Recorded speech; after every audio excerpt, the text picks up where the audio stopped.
தரணி வாழ் தமிழர்களின் இதய ஒலி தமிழன் 24.com. மருமகனால் அடித்துக் கொல்லப்பட்ட யாழ் பல்கலை விரிவுரையாளரின் சடலம் மீட்பு. நள்ளிரவு அல்லது நாளை உயரப்போகும் எரிபொருள் விலை. யாழில் விபத்து, முச்சக்கர வண்டியில் பயணித்த தாயும் மகளும் ஸ்தலத்திலேயே பலி. கல்வி அமைச்சின் அறிவிப்பை மீறிய வடமாகாண கல்வி திணைக்களம். யாழ வனவிலங்கு சரணாலயம் அருகே துப்பாக்கி சூடு.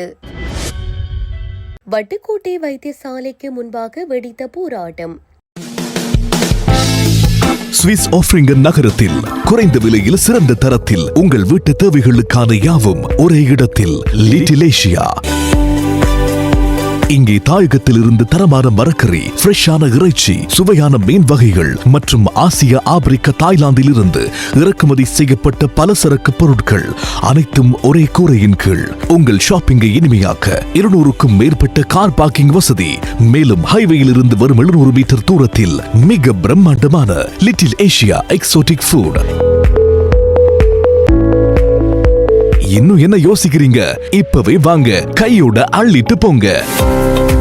Little Asia exotic food, park வெக் 2, 4665 ஆஃப்ட்ரிங்கன். தொடர்புகளுக்கு 0627 981111.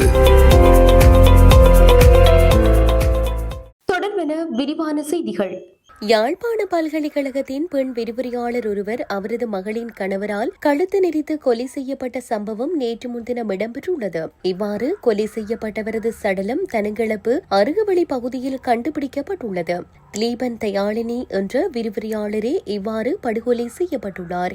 இதுகுறித்து மேலும் தெரிய வருகையில், கணவன் மனைவி இருவருக்கும் இடையே விவாகரத்து வழக்கு நீதிமன்றத்தில் நடைபெற்று வருகிறது. இந்நிலையில் குறித்த விரிவுரையாளரான தனது தாயையும் தனது தங்கையையும் தங்கையின் கணவர் கடத்தி சென்றதாக யாழ்ப்பாண போலீஸ் நிலையத்தில் விரிவுரையாளரின் மகன் முறைப்பாடு பதிவு செய்துள்ளார். இதுகுறித்து விசாரணைகள் செய்வதற்காக யாழ்ப்பாண போலீசார் பாண்டியன் தாழ்வில் உள்ள அவர்களது வீட்டிற்கு சென்றனர். அங்கே வீட்டின் ஓடு கழற்றப்பட்டு கயிறு மூலம் வெளியேறியதற்கான ஆதாரமும் அறுக்கப்பட்ட தலைமுடி ஆதாரமும் காணப்பட்டது. அதன் அடிப்படையில் அவர்கள் பரந்தன் பகுதியில் உள்ள ஏடிஎம் இயந்திரத்தில் பணம் எடுத்தது தெரிய வந்துள்ளது. அதனைத் தொடர்ந்து திருகோணமலை பகுதியில் உள்ள எரிபொருள் நிரப்பு நிலையம் ஒன்றில் வாகனத்திற்கு எரிபொருளை நிரப்பியமை QR குறியீடு மூலம் கண்டுபிடிக்கப்பட்டுள்ளது. இந்நிலையில் அந்த எரிபொருள் நிரப்பு நிலையத்தில் உள்ள CCTV கேமரா காட்சிகளை அடிப்படையாக கொண்டு தொடர்ச்சியாக விசாரணைகளை முன்னெடுத்த போலீசார் நேற்றைய தினம் திருகோணமலை பகுதியில் வைத்து 19 வயதுடைய மனைவி மற்றும் 21 வயதுடைய கணவன் என இருவரையும் கைது செய்தனர். இந்நிலையில் அவர்களை யாழ்ப்பாண போலீஸ் நிலையத்திற்கு கொண்டு சென்று விசாரணைகளை மேற்கொண்ட நிலையில் விரிவுரையாளரான குறித்த பெண்ணை மருமகன் கழுத்து நெரித்து கொலை செய்ததாக வாக்குமூலத்தில் தெரிவிக்கப்பட்டுள்ளது. பின்னர் கொலை செய்யப்பட்ட விரிவுரையாளரது சடலத்தை எடுத்து சென்று யாழ்ப்பாணம் தனங்களப்பு அருகுவழி பகுதியில் உள்ள புதருக்குள் வீசியதாக வாக்குமூலம் வழங்கப்பட்டது. அந்த வகையில் குறித்த சடலம் நீண்ட நேர தேடுதலின் பின்னர் கண்டுபிடிக்கப்பட்டது. சடலமானது உருக்குலைந்த நிலையில் காணப்படுகிறது.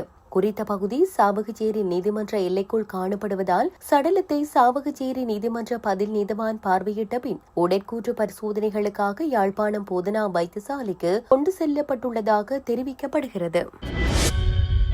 எரிபொருள் விலை உயர்விற்கு அதிக வாய்ப்புள்ளதென்று கூட்டு தொழிற்சங்க கூட்டமைப்பின் ஒருங்கிணைப்பாளர் ஆனந்த பாலித தெரிவித்துள்ளார். இன்று அல்லது நாளை அரசாங்கம் எரிபொருள் விலையை உயர்த்தும் என்று அவர் கூறினார். இதேவேளை எரிபொருள் வழங்கும் QR குறியீடு இன்று நள்ளிரவுக்கு பிறகு புதுப்பிக்கப்படும். அதன்படி நுகர்வோர் ஞாயிற்றுக்கிழமை முதல் வரும் வாரத்திற்கு புதுப்பிக்கப்பட்ட QR குறியீட்டின் கீழ் எரிபொருளை பெற வாய்ப்பு கிடைக்கும். இன்று வாகன பதிவு எண்ணில் ஒற்றை இலக்க எண்களை கொண்ட வாகனங்களுக்கு எரிபொருள் நிலையங்களால் எரிபொருள் வழங்கப்படும். இதற்கிடையில் இன்று எரிபொருள் நிலையங்களுக்கு எரிபொருள் வழங்கப்படாது என்று இலங்கை பெட்ரோலிய கூட்டுத்தாபனம் தெரிவித்துள்ளது. இருப்பினும் எரிபொருள் நிலையத்திலிருந்து ஓர்டர் பெறப்பட்டால் அந்த ஓர்டர்களுக்கு எரிபொருள் விநியோகிக்கப்படும் என்று இலங்கை பெட்ரோலிய கூட்டுத்தாபனத்தின் நிர்வாக பணிப்பாளர் மயூர நெத்திகுமாரகே தெரிவித்தார்.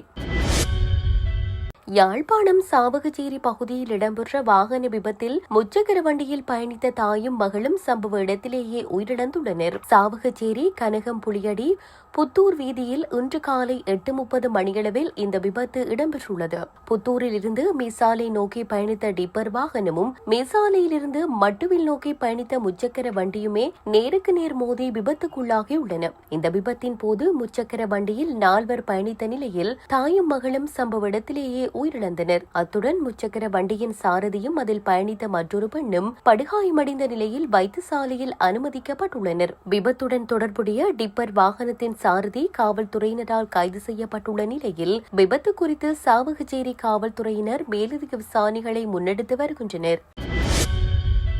மத்திய கல்வி அமைச்சு 1ஆம் தவணைக்கான பரீட்சைகளை ரத்து செய்துள்ள போதிலும் வடமாகாண கல்வி அமைச்சு இவ்வறிவுறுத்தலை பின்தள்ளி பரீட்சைகளை நடாத்த முனைப்புடன் செயற்படுவது குறித்து சந்தேகம் வெளியிட்டுள்ளனர். இந்த நிலையில் பதிப்பகங்களில் பெறப்படும் சலுகை கொடுப்பனவுக்காகவா வடமாகாண கல்வி அமைச்சு இந்த பரீட்சைகளை நடத்தவுள்ளதென்ற கேள்வி எழுந்துள்ளது.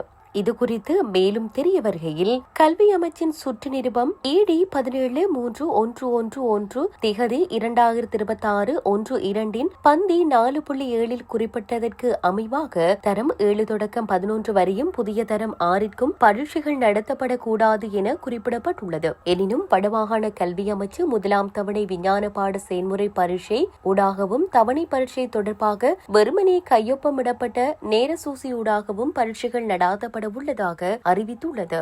ஏற்கனவே 1ஆம் தவணையில் விளையாட்டுப் போட்டிகள் காரணமாக பரீட்சைகள் இடைநிறுத்தப்படும் என்கின்ற சுற்று நிருபம் கல்வி அமைச்சினால் வெளியிடப்பட்டது. அத்துடன் மேற்குறிப்பிட்ட இந்த வருடத்திற்கான புதிய சுற்று நிருபம் என அனைத்தையும் புறம் தள்ளி மத்திய அதிகாரத்தை புறம் தள்ளி வடக்கு மாகாண கல்வி திணைக்களம் செயற்படுவது மாணவர்களை மன அழுத்தத்திற்கு உட்படுத்தும் செயற்பாடாகவே அமையக்கூடும் என சுட்டிக்காட்டப்பட்டுள்ளமை குறிப்பிடத்தக்கது.